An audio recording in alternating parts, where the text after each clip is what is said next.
Assalamualaikum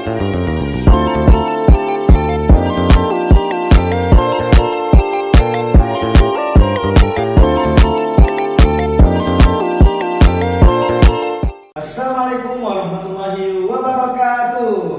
Selamat datang di Jejak Sejarah, podcast yang mengajak Anda menjelajahi masa lampau dan mengungkapkan kisah-kisah menarik dari berbagai penjuru dunia. Hari ini kita akan berlayar bersama bangsa Spanyol menuju Nusantara, sebuah wilayah yang menyimpan misteri dengan budaya-budaya yang luar biasa.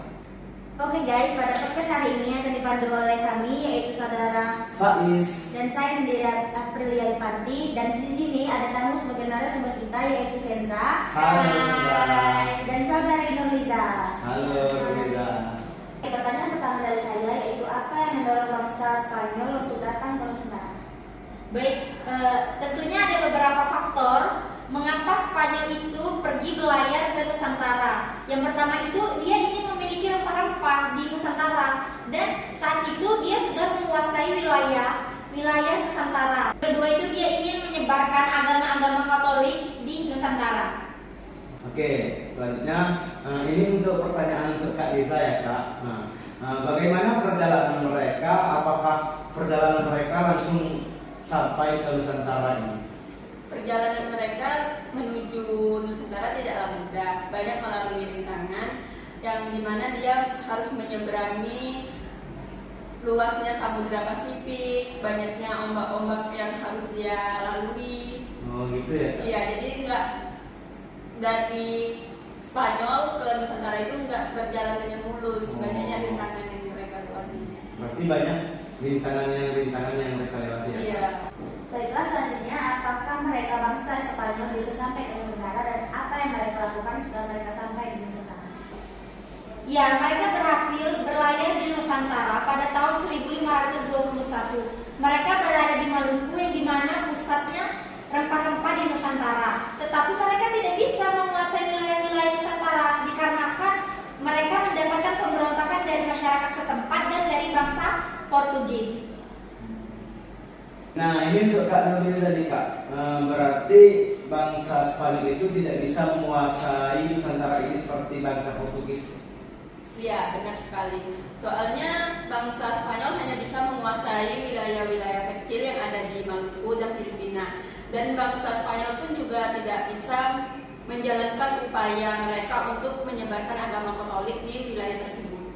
Oh, berarti mereka itu tidak bisa menjalankan dan menyebarkan agama Katolik itu menjadi mayoritas di Nusantara ini ya? Iya. Baiklah, pertanyaan selanjutnya, apa saja jejak-jejak yang ditinggalkan bangsa Spanyol di Nusantara ini?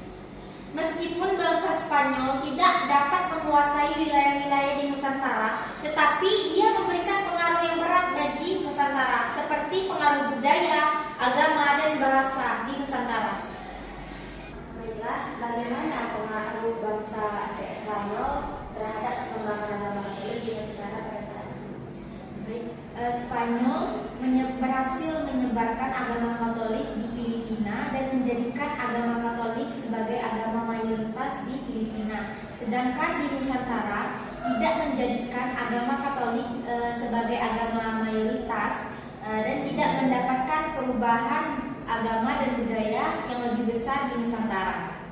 Oke, ini untuk Kak Nuril ya Kak, tentunya banyak pengaruh perdagangan di Nusantara ini terhadap bangsa Spanyol.